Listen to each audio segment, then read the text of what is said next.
ending 30th June 2023. The investor presentation and the press release has been sent to you and is also available on our website. Our leadership team is present on this call to discuss the results. We have with us today Mr. Arun Jain, Mr. Manish Makhan, Mr. Rajesh Saxena, Mr. Banesh Prabhu, Mr. Venkat Sarnu, and Ms. Vasudha Subramaniam. Besides, some other senior members of the Intellect management team are present in the call. Mr. Arun Jain will brief you on the results, followed by a Q&A session, where your questions will be replied by the senior members of our management team. Once the Q&A starts, you can ask a question by clicking on raise your hand, and we would unmute you so that everybody is able to listen you. One safe harbor. I would like to remind you that anything which we say, which refers to our outlook for the future, is a forward-looking statement. This must be read in conjunction with the risks the company faces. With this, I request Arun to give his briefing. Over to you, Arun. Thank you, Praveen.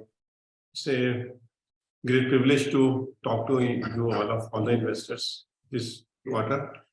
Last quarter, we had a detailed presentation by all the business leaders, and they shared their view of the future in detail with you. From GTB, Nimisha shared the future, Rajesh shared the future, and Banesh shared the potential of wealth and insurance, Rajesh on core banking, what competition. So it was a detailed conversation last quarter, and so this quarter we don't want to get into the detailed conversation. We just wanted to, numbers are already there with you, and you have gone through all the numbers, so I'll not repeat any of those data points which is already shared with you. I'd like to share with you the thesis why we are doing what we are doing, and what is our thesis of our belief in the banking technology industry. So we believe the thesis was twofold thesis which we shared from our technology day 2 years back. I had the technology day with you, and that is thesis is continuously getting strengthened and getting more and more sharper and more referenceable. So based on the thesis, we looked at it that there is a bank tech wave 5 is coming. Bank needs ultra simplification of their technologies landscape. Banking world spent $600 billion, largest in space, and they were fixing band-aid solution versus taking the solution head on. This is like in the automobile sector, there is a wave of EVs, there is a wave of autonomous vehicle, there is a wave of simplification of the technology, which we wanted to share last time in each of the business unit. We shared eMACH.ai as a fundamental premise of that new wave thinking. And fortunately, your company is positioned in the front line of the new technology wave. And once you're in the front line, you get a best attention from the customer to listen to you. So in this, just to give an example what eMACH.ai is there. So people are asking me the question, what eMACH.ai, why does it change? Let me just take you some few examples of it.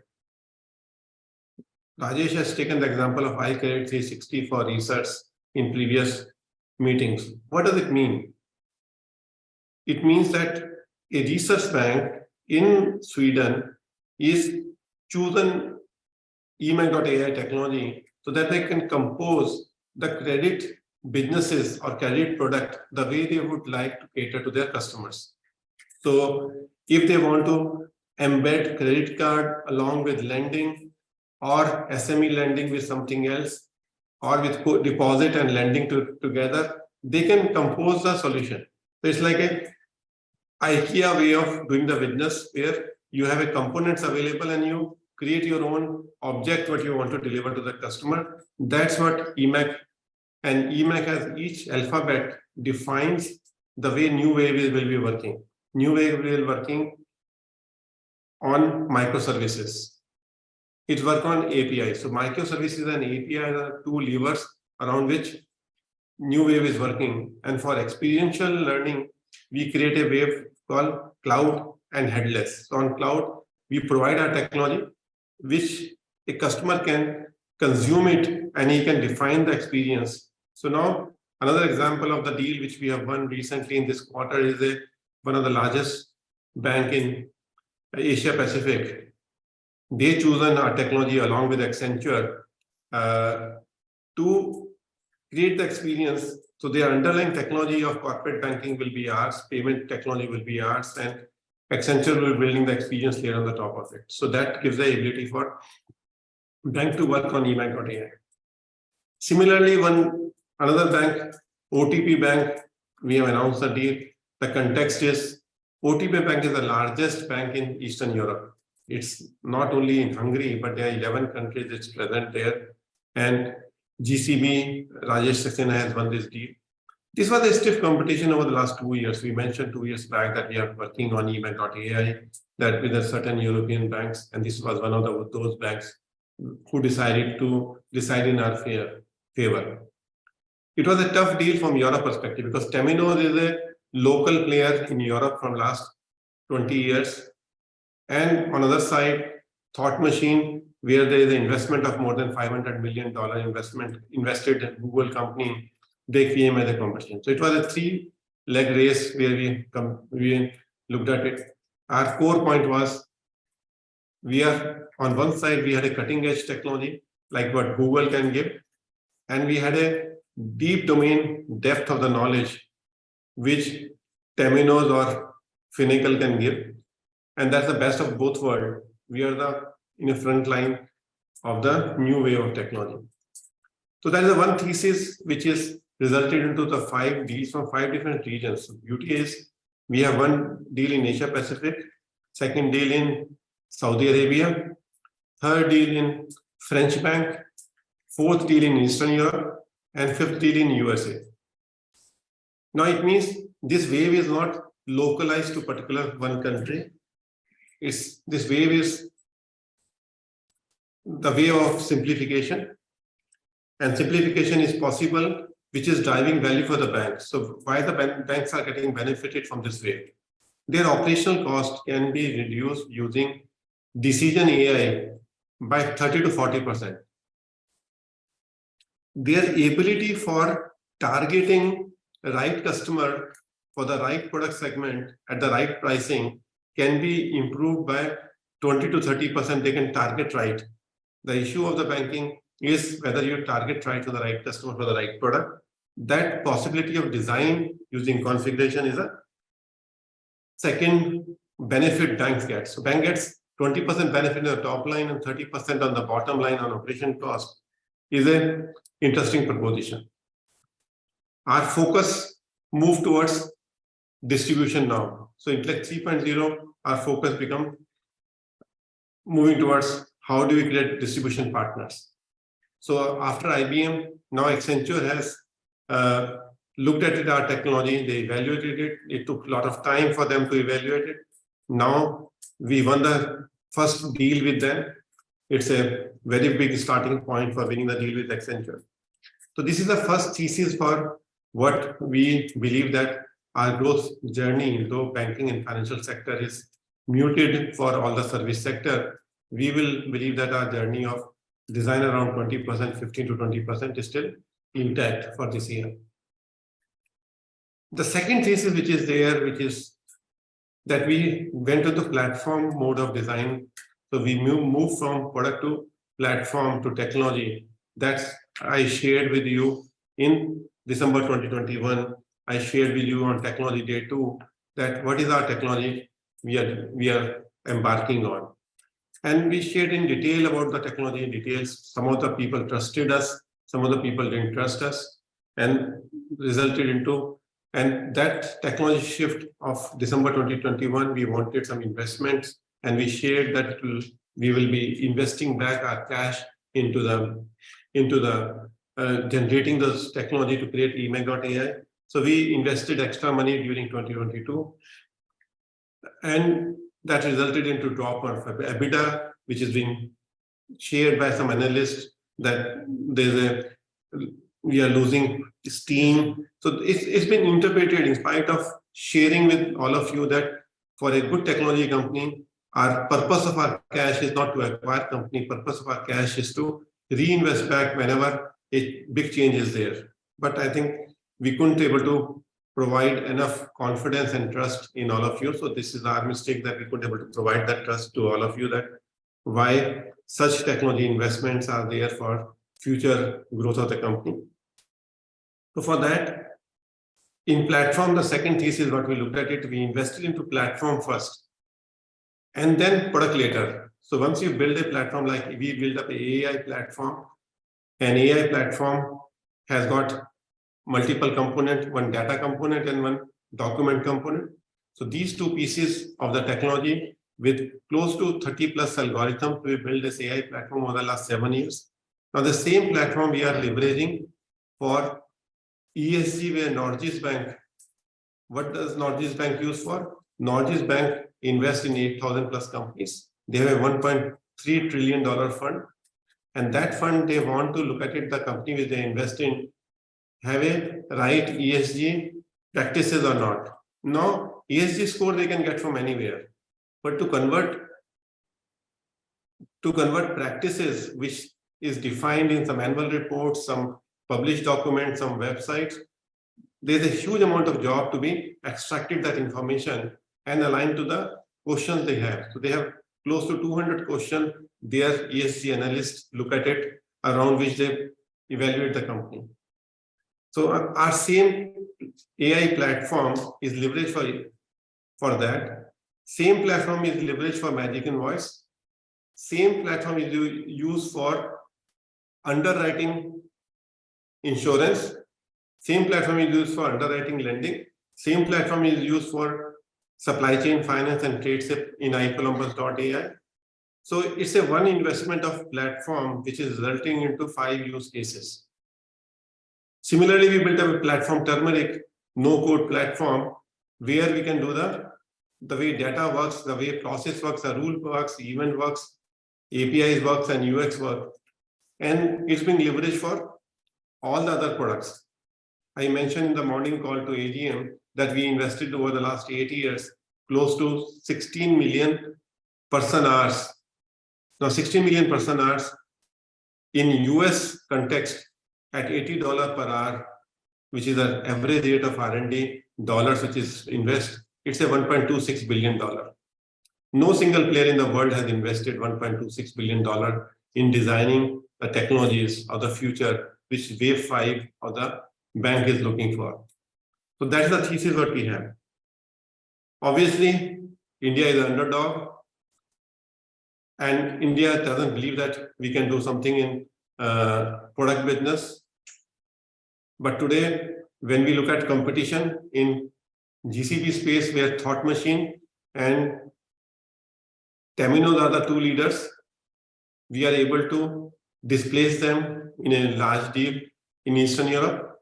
It may be very insignificant in revenue terms in the quarter, but it's so important in sending the message that wave 5 player who is in the frontline leader in the wave 5. The next message is around our cash generation capability from an investor perspective, our EPS or cash generation. I think both are healthy. EBITDA margins are healthy. We weren't looking at it 5% investment. We come back onto the same margin levels what we were invested back. Our investment are now behind us. They're not behind us, that we are not less investing into the company, but in percentage terms, they are lower than the existing one. We recommend strongly that quarter on quarter, we cannot meet your expectations. So I want to tell you upfront that we cannot meet the expectation of investor on quarter.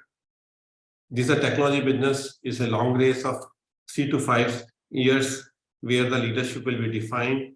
This market size is so huge that it's will require the continuous investments, but our investments are very, very calibrated. We are not increased the calibration from 140 crore we told you in last April that we'll be investing 140 crore in capitalization. We invested 136 crore instead of 140 crore last year. So all the parameters what are you mentioning, I think that is important for you to record and look at it, that we can be monitored on LTM basis. LTM from last 9 quarters are more than 15 to 20%. We are able to grow from last continuous 9 quarters. So when somebody says last 2 quarters are bad, it is only from investor perspective, last 2 quarters are bad because the deals were there already. It's only when the deal gets executed and comes to the fruition, and this deal has a large value. So that's the point I just want to make in a commentary over here. So with this bag of assets, we say are right kind of talent. In AGM speech, I mentioned about it. 35% of workforce is more than 10 years experience. 16% of the employee hold RSU in the company. There's a 57 country our footprint is there, out of which 10 countries we have chosen to go deep. We have a partnership of Accenture, IBM, and more people are lining it up with eMACH.ai technology.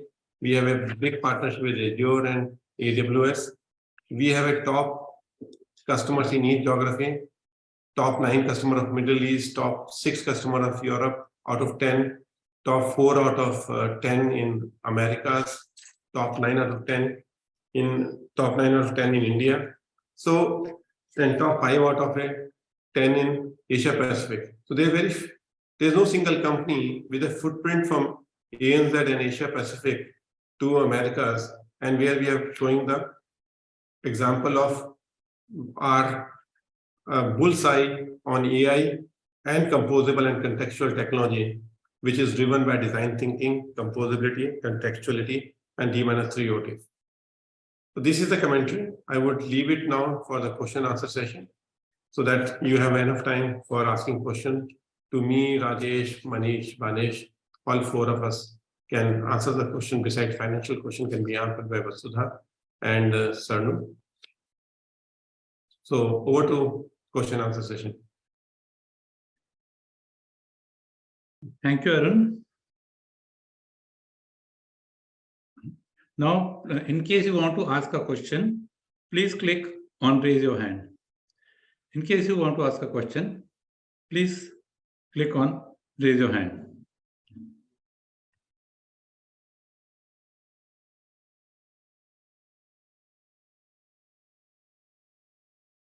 Please click on raise your hand.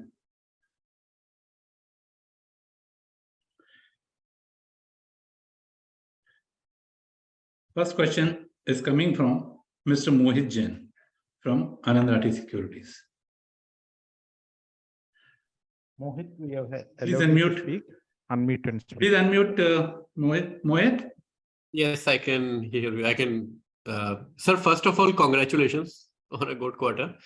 And then I have 3 questions. One is average size of deal in the highest bracket that you report. It looks like that we are not capturing the deal win information correctly as an outsider. So is there a change in the average size of the deals over the last 1 year or so? Okay. So that is one. And then I have a follow-up on GEM impact, essentially on the working capital. So revenue, you have already told us. But on the working capital, what should we expect and in FY25 when the contract comes off? Should we see this rapid decrease in receivables, or do you think there could be some other assignments as well? Okay, third question. And third is on capitalization. So it was more account keeping, so I thought I will ask separately. But that is related to, should we see some increase now that you're developing these new tools and tech in terms of capitalization over the next 2 years or overall R&D spend? Or do you think current rate is good enough for us to sort of come out with products regularly? Okay. So let me take average size of the deal. I think we can't calculate exact amount of average size of deal fundamentally because deals are varying from 3 years to 5 years to 7 years when the contracts are getting signed. Though every deal which we sign is relevant for 15 years, but accounting wise is based on the number of the years we could sign the contract, and those contracts signed depending on the client to client. So that's a one area which we are not able to be accurately measure. It's only a very indicative measure of the average deal. Directionally, if you can help, like how much it would have gone up, at least the highest bracket, the 50 crore and above one. Yeah, the deal values can be like a RBI was above 500 crore a single deal. Some deals are more than 200 crore deals are there. So those are the deal sizes which are on large size deals can go up to 30 million to $100 million. So $100 million we are not crossed right now, but we are in dialogue with few deals which could be $100 million deals on average size. Second question, GEM working capital, obviously it will improve. We have a substantial amount is sitting as a receivable, and the number of days will improve as we go into the working capital of GEM. As soon as, so it's a, we mentioned in our press release, that's a single digit profit business. So it will impact the top line.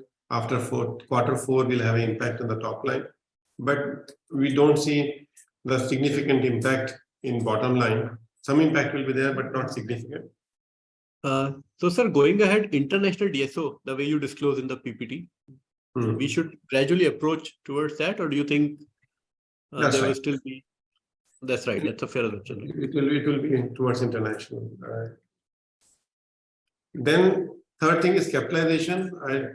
We don't see any, as of now, the budget planning we have done for capitalization for R&D.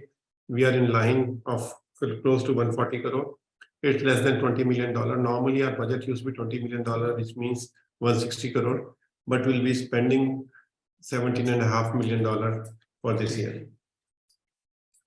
As of now, that is the budgeted section, and that we will stick to that. And we have not deviated from last 5 years anything in capitalization.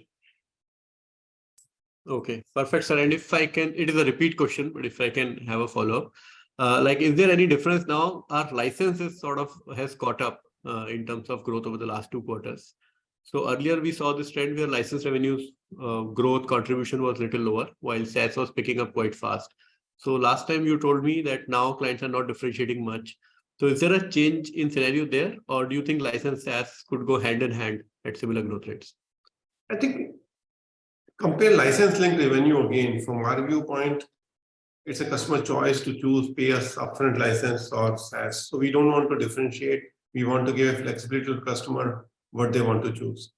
Whether SaaS is more profitable for us for the long-term cycle. But if some customer of Europe wants to look at license upfront money, it's good for us too. So we want to see how much is the license link revenue. If license link revenue over the last LTM basis, we have close to we have close to 1,200 crore of license link revenue.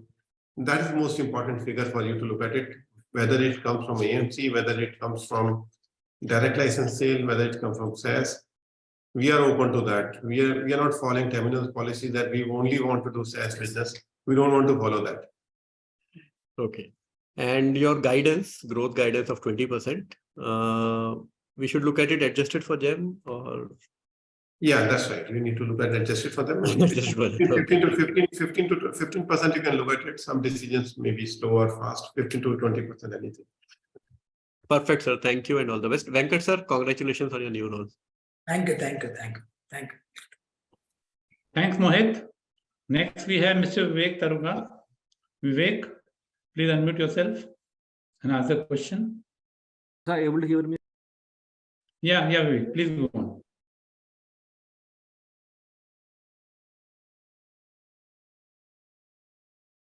Yes, Vivek, please go on. Are you able to hear me? Sir, am I audible? Yes. So last con call you mentioned about concentrating on India and putting more focus on India. Can you throw more light on how our products are gaining traction in India and which products are gaining? Yeah, so I didn't mention that we are focusing on India. We are saying we have a global player and we are looking all the countries, and 5 deals are representative of all the regions requiring eMACH.ai technology. So India is also among the largest financial engine which is growing today. All the Indian banks are showing a tremendous amount of growth in double digit and high double digit growth which is happening. And they are now adapting to the new technology and cloud technologies. So eMACH.ai is the right positioning, whether it's a top banks, public sector banks or private sector bank. So I don't want to name individual bank over here, but most of the banks are 9 out of the 10 banks are our customers. So they are investing into new technology space. Sir, in your annual report, you also mentioned that Lakshya 3 you have done and there's accelerated growth in the next 3 to 5 years. I'm not asking the growth rate, but which products and what, when I say accelerated, is it about SaaS growth or is it platforms maturing? So where is the confidence coming from, and what products in our platforms are giving us the indication and which will fight in the next 3 to 5 years?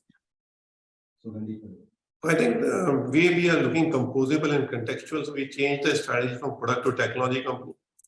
So what products are giving attraction is about core banking when you have to look at it, deposits we are looking at it, lending we are looking at it, wealth we are looking at it, cash management, payments, liquidity, trade and supply chain finance, central banking solution, insurance, underwriting solutions. So today, all these solutions have matured to the level. We have an index called Product Maturity Index, which is a 1300 point score.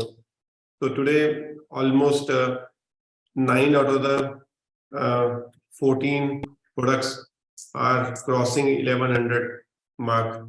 So they are suitable for the market and they build on a same architecture called eMACH.ai so that they can buy it. So if somebody wants to buy lending and wealth, they can do the wiring of this product which nobody else can give it to the market. So this is a new wave of delivery, new wave of, it's autonomous banking here. I don't have a better word for it, but something you can compare to Tata Elxsi or what they are trying to position themselves as the autonomous vehicle management. That kind of technology we are hit upon. Sir, thank you very much, sir. Thanks, Vivek. Next, we have Sugandhi Sood from Incred. Sugandhi, please unmute yourself and ask the question. Hi, am I audible? Yeah. Yes, Sugandhi, please go on. Congratulations on the results. I just wanted to understand, you've highlighted your eMACH.ai wins in terms of platform revenues. Quarter on quarter, there's a strong uptick. So there is no significant change in the volume of the GEM contract, and there's no lumpiness there on account, and most of this is coming from new client wins. Just wanted to clarify that. Yeah, as I mentioned, don't look at platform, look at license link revenue. There will be lumpiness will be there in platform versus license. Depending on which deal goes into which bucket, there will be lumpiness. So internally, what we are monitoring and giving a credit to our salespeople is that whether you do SaaS revenue or license revenue, all money are green. We love green color. Sure. Sir, so in terms of the phase out of the GEM contract, will it be done in a straight line manner over the course of the year, or how should we expect it to be lower this year and then completely disappear next year, or is it going to be similar to last year and then the major impact will come in FY25? As of now, it's up to December. So Q4, we can see an impact, but still it's too early to say. It's just a transition is just started, and let's see how the transition is progressing. And in terms of your receivables, there will be contract milestones and all. Will they run beyond the maturity of the contract, or we can expect that most of those would get cleared, towards the end of the engagement? You can't say anything about government here. We love to have everything coming as a. You don't see any incremental stress on account of on this account? I mean, how? So in the past, just looking at your provisions, your provisions that you do for your, receivables and your unbilled.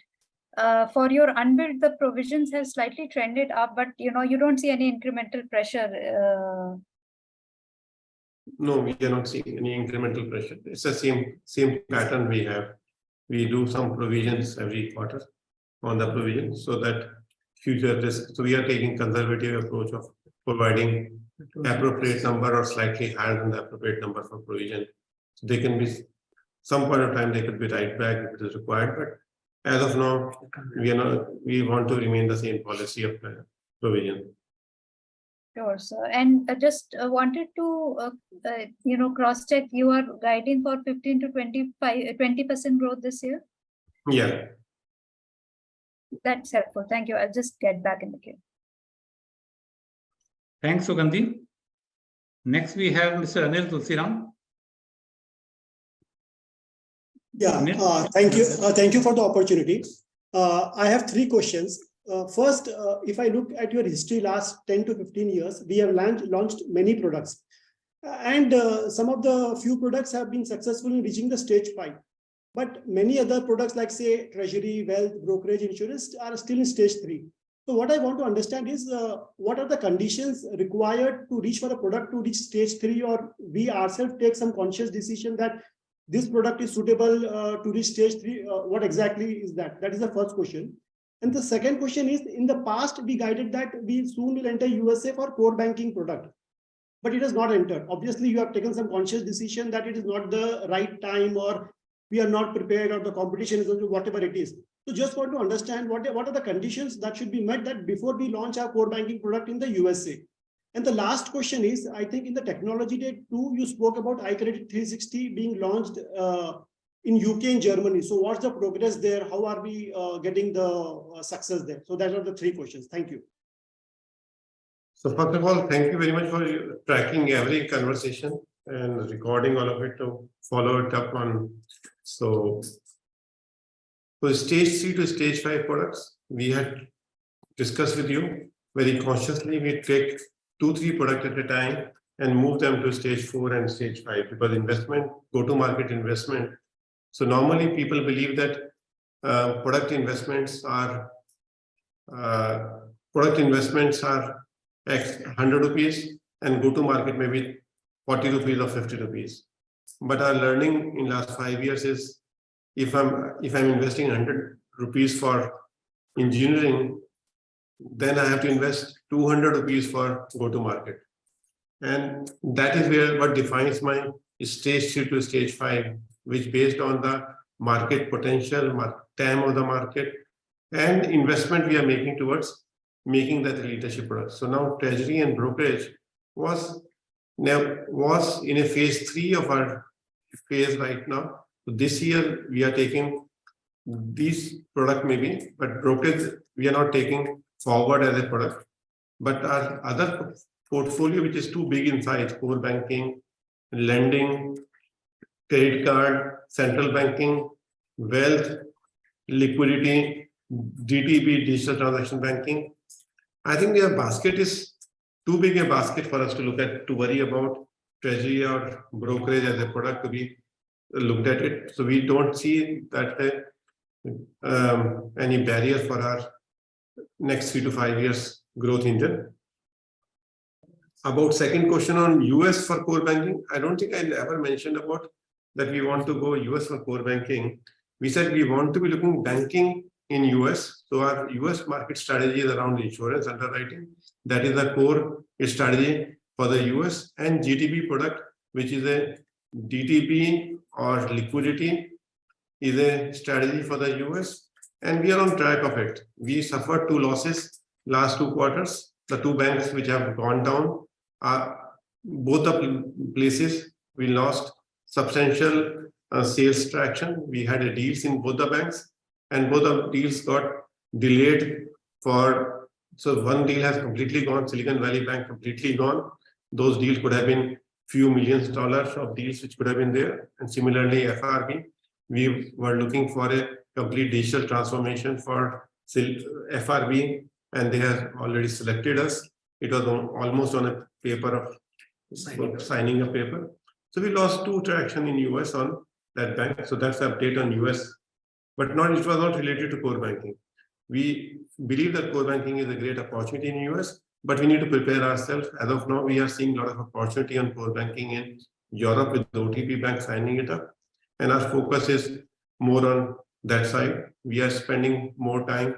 We hired a president for Germany, K. Srinivasan. He will be moving to Germany in month of August. So Rajesh is focusing on high grade C16 for Europe itself. Thank you for asking detailed question.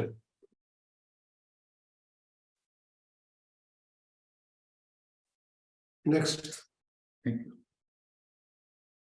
Thank you, Anil. Next, we have Mr. Nimisha. Please unmute him.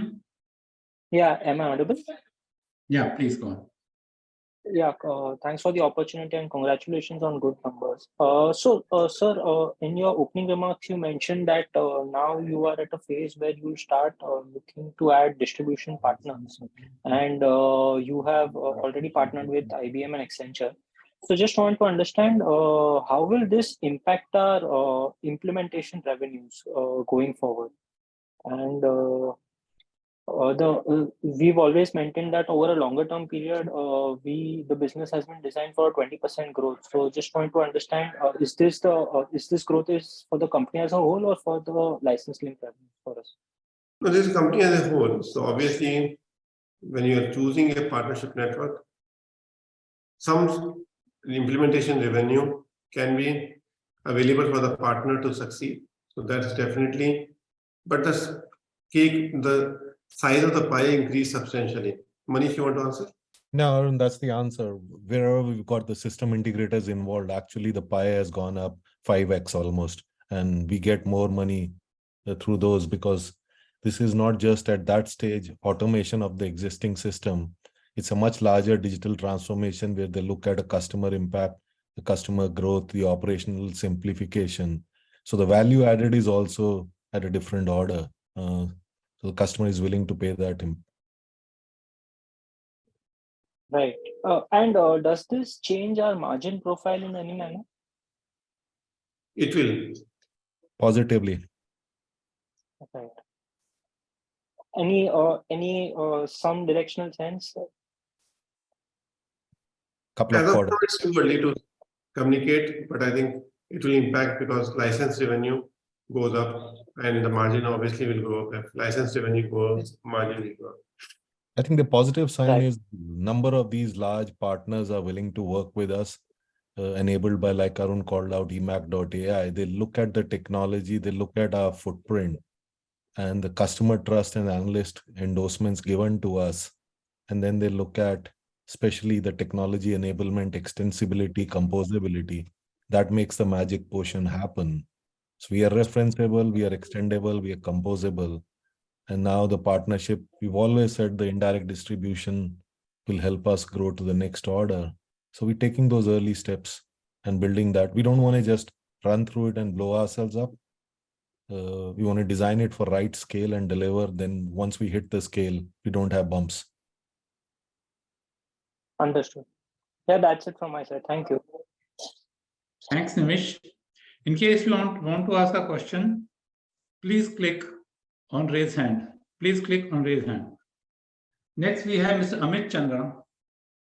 Amit, please unmute yourself and ask a question. Yeah, am I audible? Amit? Yes, Amit, please go on. Yeah. Hi, sir, and thanks for the opportunity. So my question is on this funnel that you have shown. So there is quite a significant improvement in terms of the funnel for the year, wherein the number of deals, the total number of Destiny deals have also increased. So is this increase because of we have been seeing like delays in decision making in terms of deals, or is it because there is higher spending from our existing set of clients? So, and also if you can if you can break this funnel in terms of how is the mix between transaction core and also the like newer products that we have launched. So just to understand the funnel better. Amit, it's difficult for you to understand funnel because we don't understand the funnel so well. The question is that it's so much of a cycle time, so much variables are there in the funnel that is difficult to capture the texture of the funnel. We give an indicative number to you right now. And the market size is $600 billion market, which IT spend happen. How much will they get translated to new wave 5? The new wave 5 will tell. So now if you say how much petrol vehicle will convert to EV, time will tell how much it will be. Everybody will make some projections that how much it will be. So market is not a limitation. Limitation is our delivery capacity. That's why the partners will play a very critical role in distribution in coming months. And the current funnel is indicative. It's growing positively. Our lead generation engine is growing. We had close to 15 workshops, detailed workshop with the clients on eMACH.ai. They are trying to understand what does the new wave means for them. We are having this workshop in Seattle with AWS. We are going to have a workshop with Microsoft in Seattle around this. We have a workshop with Accenture in New York around eMACH.ai. We have close to 25 more workshops lined up in till before 30th September. So it's a exciting number. So we don't know how to quantify this number as of now, but it's a exciting time to look at it. And that's why I don't want to put some color to the this funnel right now, Amit. Okay, sir. And in terms of what is the confidence in terms of eMACH.ai, in terms of the acceptability that it will have in the industry, because it seems to be quite an exciting product, but can it reach the kind of success that we have received in, say, our traditional transaction banking kind of products, which are very mature and are like contributing, or they are in the maturity phase and like in the monetization phase. So how we see the growth in eMACH.ai, and also from the perspective of the partnerships, we have been trying to scale up our revenues from the partnership ecosystem, but we have not seen a lot of success there over the last like few years. I don't know how it has changed now, but from the perspective of eMACH.ai, what kind of growth you're seeing from there, and also what is how we are like dealing with the partners now versus earlier. Amit, you're saying your trust in we never mentioned that we are ready for partners. We always say that we want to do our implementation unless our products will be partner ready products. eMACH.ai provides me the partner ready products. We started focusing 18 months back around the partnership. Before that, we were not even hired a head of partnerships. Only Kannan Ramaswamy joined us. Only 18 months back, he joined us. So it's not that we are not successful in partnership. We've not chosen the partnership as a distribution lever till the time we are ready for partner ready product. So that's the first point I want to clarify, that it's not that we are not successful in partnership. It's not that we didn't make a choice to go to the partnership, because we want to establish our referenceability of the customer base. And that is a part of chosen strategy since 2018, Amit. I always explained that first phase of our growth will be only ourselves, so that we ensure our referenceability is available and we don't want to take a risk with the partner for screwing up the customer relationships. So that's the first and foremost we want to highlight to you about the partnership that we are choosing now. And we will not be choosing many partners. We will not be celebrating more is more. We want to celebrate less is more. We want to have few partners, but deep relationship with the partners. We'll be committing the deep relationship over there. The second question you asked about, what is the second question? eMACH.ai. eMACH.ai is a new architectural font. It's not that DTB, digital transaction banking, liquidity. Now all these products which are there, wealth product is there, which Banesh is there for wealth force. They are all now moved to the Intellect 3.0 journey, where everybody has a microservices. So we have 285 microservices. So DTB has been moved in the next phase of investment, which we made last year, is to move them to microservices-based architecture. So since they have moved to microservices-based architecture, eMACH.ai is a common platform which is getting expressed in itself to construct DTP solution, liquidity solution, trade finance solution, supply chain solution, core banking solution. So each solution can be designed, and we are giving the flexibility of customer how he wants to design it. And that's what the new wave of technology is all about. Rajesh, if you want to add anything to that. No, sure. So I think you said it, Arun. I think the eMACH.ai gives us the architecture and it stands for event, APIs, microservices, cloud, and headless. And that's the way all our platforms are constructed so that the banking can become completely composable. And we talked a little bit about what we are seeing. Let me take an example of, let's say, Europe. What are we seeing in Europe? In Europe, we are seeing a good traction in the core banking space. And what the customers are looking for is really a composable solution. So our eMACH.ai architecture, along with our iTurmeric platform, gives us that edge. And that's what is what we are seeing as a traction in the market. Also, like Rajesh, if you can comment on like competing products which are there in the market, which you see as a competition to eMACH.ai. Yeah, so I think the way I see competition, and let me put this in the context of core banking space.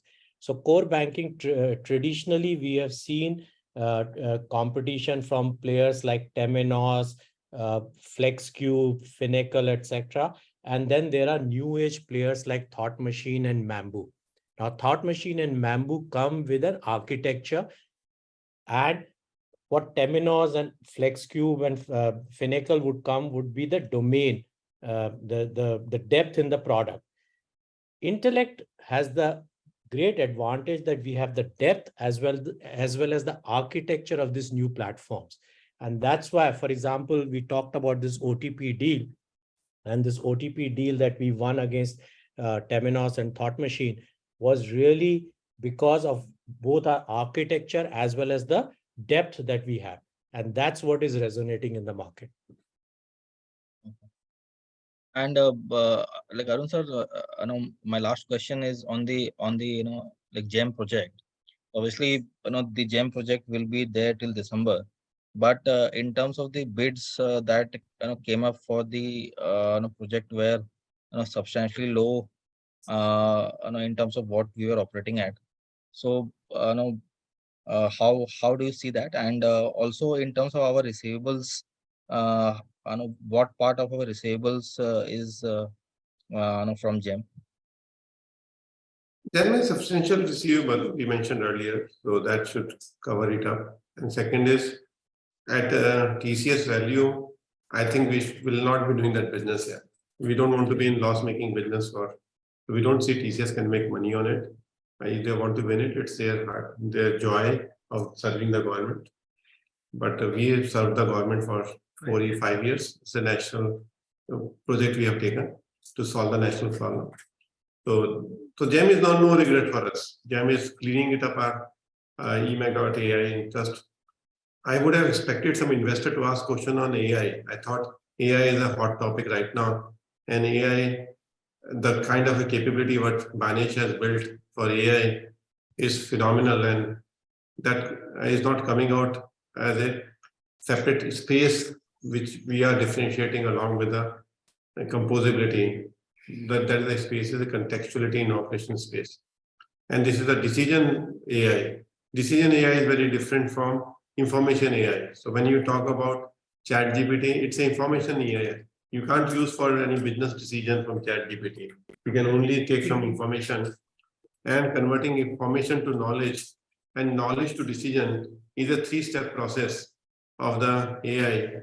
And our 7 years investment in AI is, if we separate the AI company, it should be most valuable company in a global marketplace from that perspective. So this is where AI platform, which I mentioned in the beginning, the Fabric platform on AI, that platform I described in eMACH.ai substantially.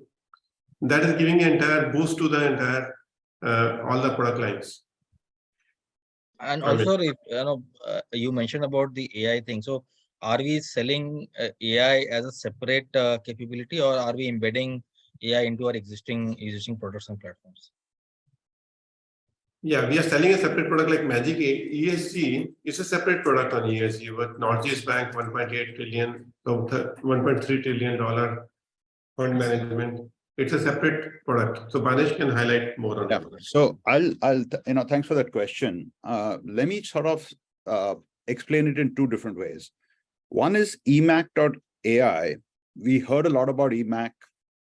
I think the combination of eMACH.ai, that is the architecture along with the AI intelligence, is embedding this intelligence into our product lines in a way in which the customer can actually achieve a much higher level of AI implementation, whether it is in hyperautomation or in personalization.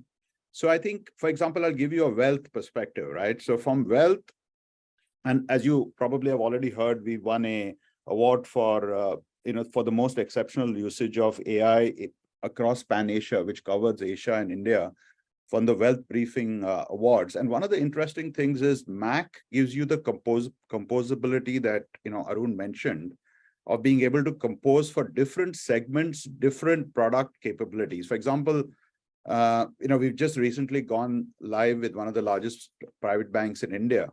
They are using wealth for this first part of the launch is about mass affluent wealth.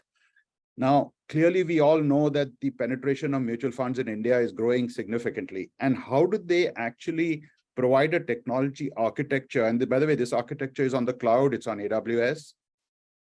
And the scale is very large. The ability to actually consume our eMACH architecture for wealth, along with the AI components that can actually make a difference to seamlessly deliver either a do-it-yourself capability or a very personalized capability for the customer is one sort of example of how we can actually consume for different segments, whether it's mass wealth, whether it's ultra high net worth or private bank. So the architecture gives them the power to be able to consume for different clients, different products, and different capabilities and experiences. Some of them are driven by financial advisors or relationship managers. Some are just do it yourself. So I think that's the power of that combination of intelligence embedded in what we would sort of say embedded AI for wealth. Similarly, in the US insurance, the underwriting insurance, recently Gartner had a underwriting. They don't have a quadrant for underwriting, but they have a very detailed paper on underwriting. And Intellect Design came out as probably the best digital engineered underwriting platform for using AI. There we embed data in such a way that the underwriter can actually improve his speed and decision-making quality. And therefore, we've embedded AI into the underwriting workbench. So not only is it operationally efficient, but more importantly, it brings intelligence actually into the product for different lines of insurance business. So AI coming together, it's at a good point, AI today in the market, where it can be a huge difference to improve both operational efficiency as well as helping the client achieve revenue targets and compete more efficiently with their own competitors. Yeah, so thank you. That was quite helpful. Thank you. Thank you, Amit. Next, we have Mr. Rahul Jain from Daulat Capital. Rahul, please unmute yourself and speak. Yeah, hi. Thanks for the opportunity. Firstly, my question is, if you look at, the commentary that we hear from a lot of services companies regarding the spend cuts and discretionary cuts by the banks versus what we see in our case for software companies, the view is quite divergent. So, my two questions here. One, is it that bank now finally realize the importance of investing into core technology, which is keeping this as a priority aspect for them right now? Or is it also a function of we being more present across global market, which mean that our exposure to more troubled economies are less, and that's why it reflects into a better growth for us, while services businesses are more concentrated to 2 or 3 markets which are in pain? Very good, Rahul. Yes, spotting the right thing. So a lot of IT spend which has gone up in last 3 years, which was disproportionate increase happened in last 3 years, was unnatural.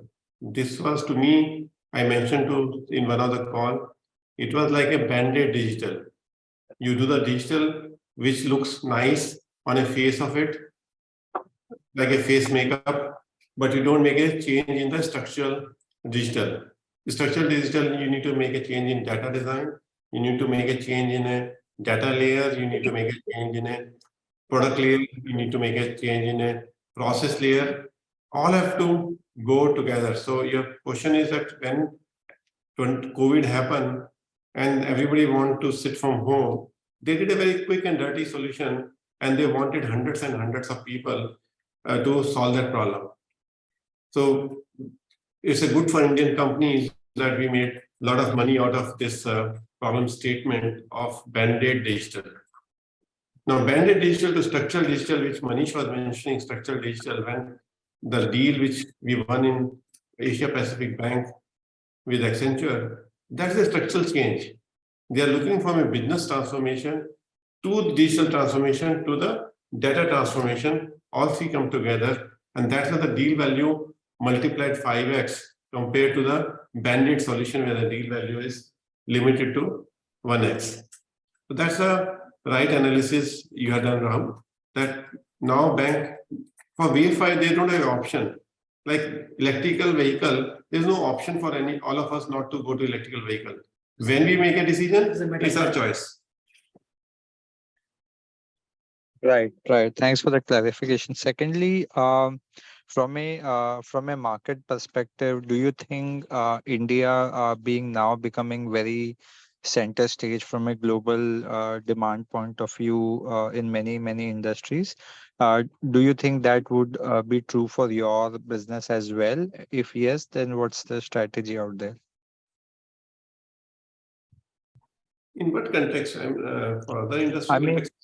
yeah, even if you look at what's happening or what kind of a credit proliferation is what the regulator is now pulling into the UPI ecosystem, or small consumer loans, or banking the unbanked database collateral.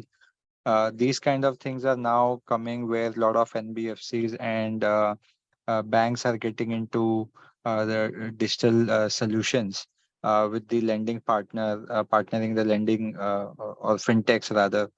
So one side of the story is where these companies which simply partner with fintech to distribute their lending solution or BNPL solution, and the other aspect of the story would be where banks would try to modernize their solution and try to do it directly, like what possibly Bajaj is doing in India. So from that context, you think credit being a center stage aspect in India, is that leading to a lot of opportunity here? Yeah, that's true. I think that two things are there, Rahul. I think this is the question where we are undermining the security issue of the banking solution. When you take from fintech player, a lot of people are still in India, like HDFC Bank or ICICI Bank will take a holistic decision of buying a right solution at the right pricing. Today, still India, NBFCs are not investing sufficiently on the cloud technologies. They are not investing into structural changes, and security is so complex a topic in eMACH.ai world that we are undermining the investment which required in. There are almost 170 elements are there in security architecture, how you wire the security along with the transactional work which you do.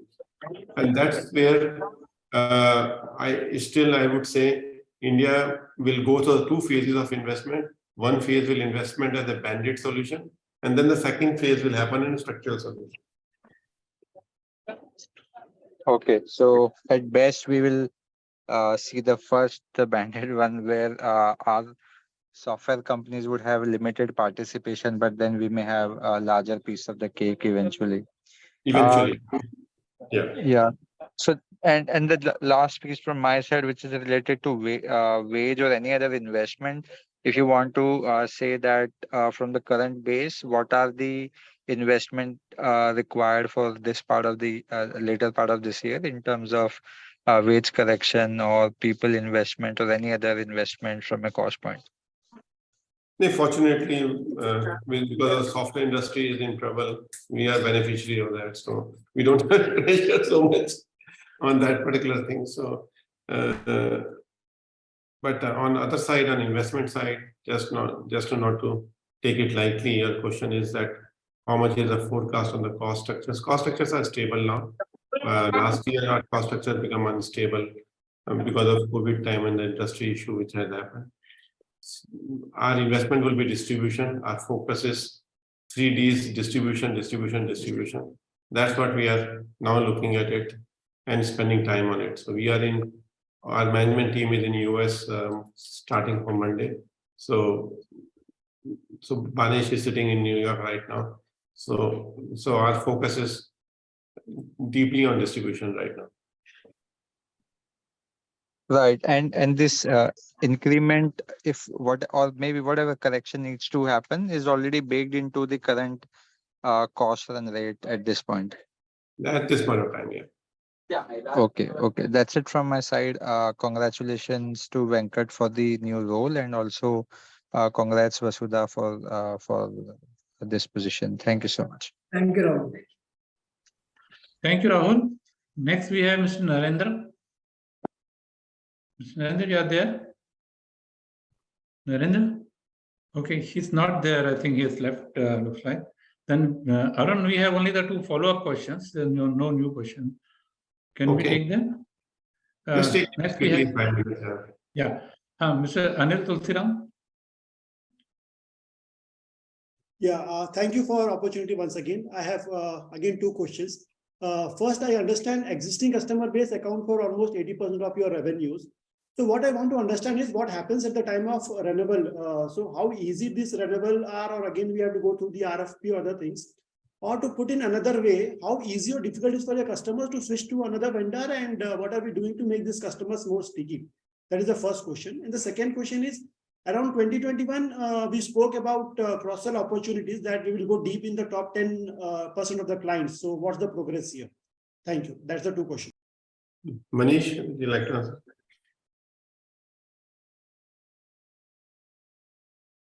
I think, like Arun briefly shared, we are tracking the top 10 banks in each of the markets, and what is our we today have top 4 of the 10 American banks, top 7 of the 10 European banks, top 7 of the 10 Middle East African banks, top 9 out of 10 in India, 5 out of 10 in, and this consistent focus right now to be able to do cross-sell of each of our products.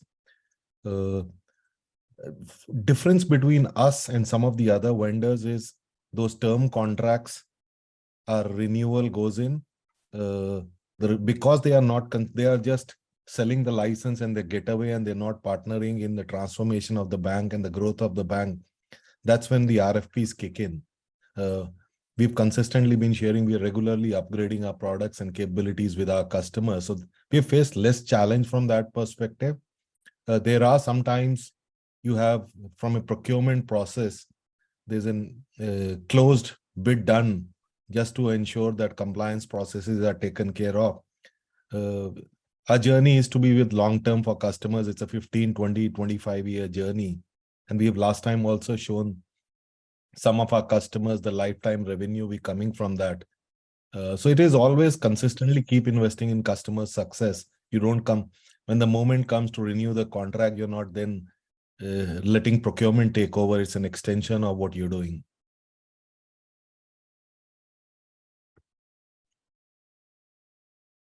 Okay. Okay, Anil. Okay, Anil, thank you so much. Got it. Thank you. That's it. Then we have a follow-up question from Vivek Puraga. Vivek, quickly, can you ask the question?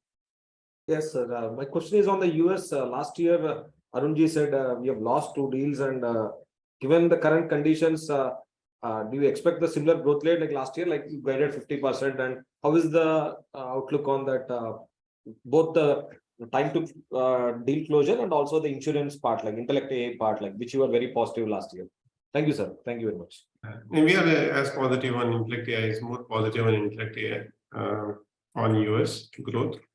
US, because of the setback of these two deals, we are looking North America as a market. So Manish looks at Canada and US together. So combined market, we have a good potential. And US, we won one deal. So at least the year has started very well in US. Canadian banks are doing reasonably well, and we've just announced that for one of the large Canadian banks, the US piece of business. We were doing the Canadian, now we're doing the US side of it also. So the deal, the things are not like, because last quarter, because of that SVB crisis, you were more unclear. So I was just trying to understand the outlook. no, we did lose two deals. SVB, First Republic has become JP Morgan. So we were doing some work for First Republic. So it has gone into becoming JP Morgan. We're running that platform. We were already working with JP Morgan before. So it gets our relationship. The upside is it's our relationship with JP has become a little bigger, sorry. But the commercial revenue loss on these two large deals would have given us another bump in this quarter. But that's the game we all play, managing risks and portfolio. And I think as compared to some of the other software service providers you're seeing, their dependence on US is very high. Arun's always talked of a portfolio which is balanced across products as well as markets. That hedges us from these seasonalities. It does give us a bump on the road, but it doesn't create a panic that I have to stop hiring, I have to get rid of people, I have to create panic. Got it. So Intellect AI will grow 50% like you said last year, sir, this year also?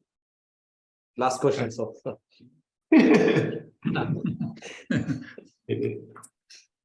It's growing substantially. How much we come in the books of account, because Intellect AI business comes as a SaaS model, and it's not come on a monthly basis, but deal sizes are increasing. So we are dedicated even double-digit $1 million deals in Intellect business, which will be we are at least 7-8 deals are there, which is the double-digit millions of dollars, $10 to $20 million deals over the next 5-year TCO value of the deal. So those deals we are now getting Intellect AI. How much will be translated? That will come within 15 to 20% range. Thank you, sir. Thank you very much. Okay.